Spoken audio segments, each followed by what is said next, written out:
Good morning! I'm Roland. I'm one of the custodians of this beautiful woodland in the heart of Derbyshire, and today is video blog number 18. I'm here to talk about what is so abundant in this woodland. I'll let you think about that for a split second. Trees! There's an idea men or man is descended from a tree. It is so widespread in Indo-European mythologies amongst the Celtics, with the yew, the oak, the apple tree, chestnut tree, elm tree, and so many more. Trees have been considered sacred since the dawn of time, since the dawn of humanity. Most religions, mythologies refer to the sacredness of trees. Indeed, the kinship between the tree of life and man is announced since its creation. Even the Bible talks about the tree of life. Even in Nordic mythology, the first man came from a trunk of Ashkar, the ash, and his companion, the trunk from Embla, the elm, the goddess, the great mother of earth, the mistress of the vegetation and prime source of all food. In Celtic cultures, tree means knowledge. In Asian religions and cultures, the tree was considered a genius, a sage, even a god or goddess. Celtics revered the oaks and cut the sacred mistletoe with their golden sickle. This tradition is carried on in Druidism. What a wonderful tradition that is. The tree, the oak tree, is known for its spirituality, but also for its therapeutic effects. Have you ever sat amongst oak trees and listened?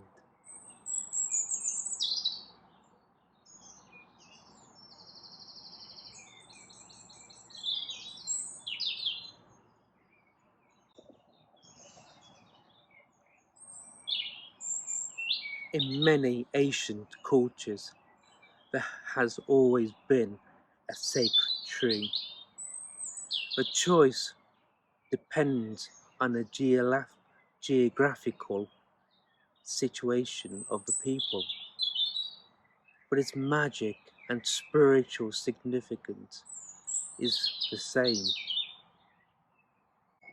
Among the Celtics, the months of a year were linked to the lunar cycle.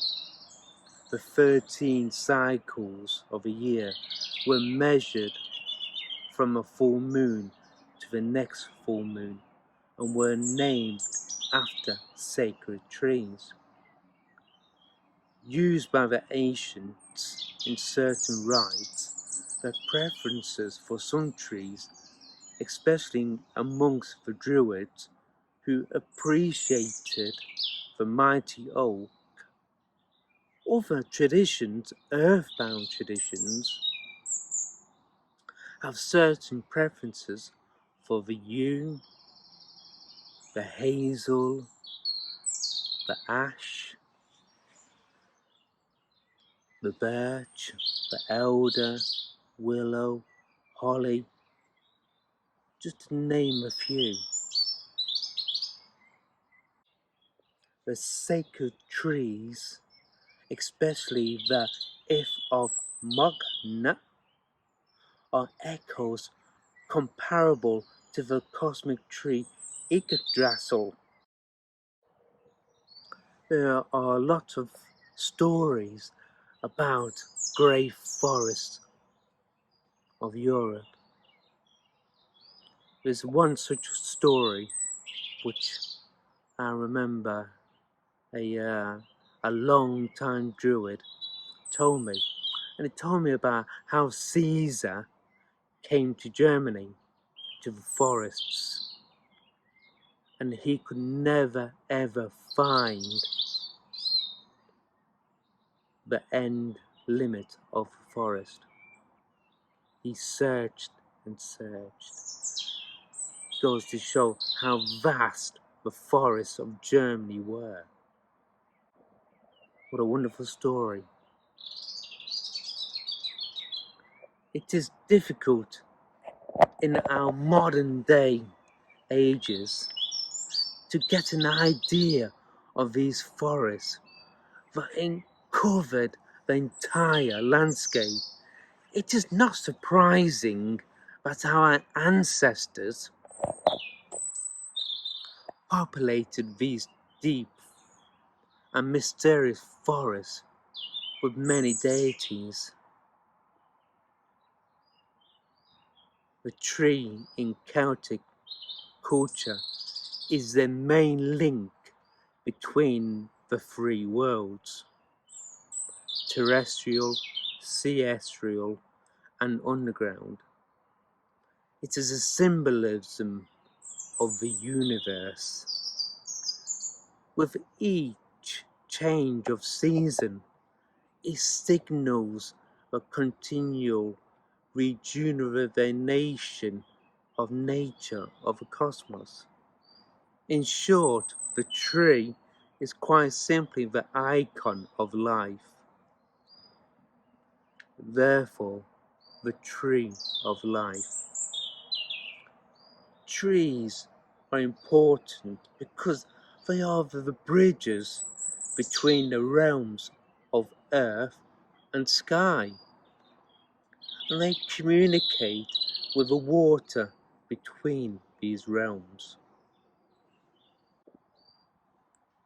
The kingdom of earth, sea and sky unite within the tree, quite different from the idea of the four Greek elements: earth, air, water, and fire. The three kingdoms were an integral part of the Celtic idea of the world. Trees, in many earthbound traditions, are admired and revered for their energy, their power, and also their longevity, which went well beyond the lifespan of several human generations. Trees are worshipped not because of a tree-like shape, but because our ancestors believed that a deity dwelled in the tree. These deities we could call the divine spirit, and many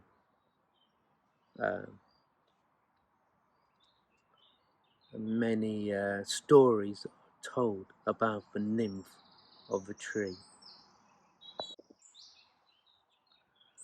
There are many stories about how destroying a sacred tree brings a lot of misfortune. This is often told in the stories of folklore in Ireland, especially of the hawthorn, the fairy tree. There are many stories surrounding destroying of sacred trees. Even Caesar's legion refused to cut down the sacred trees, believing that a wrath of terror would be bestowed on them.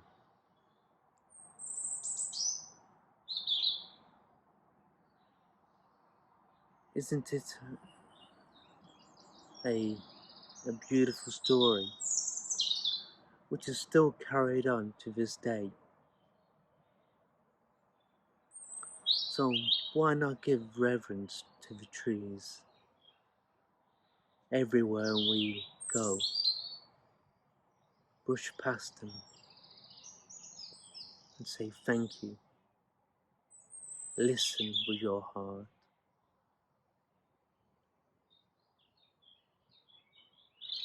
And thank you to the robin who sits high up in the canopy, singing all the way through.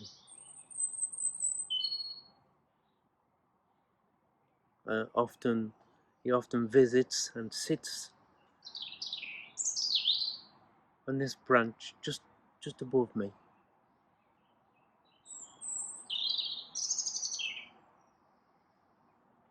So I will end this video blog with the sound of the robin singing his little heart out.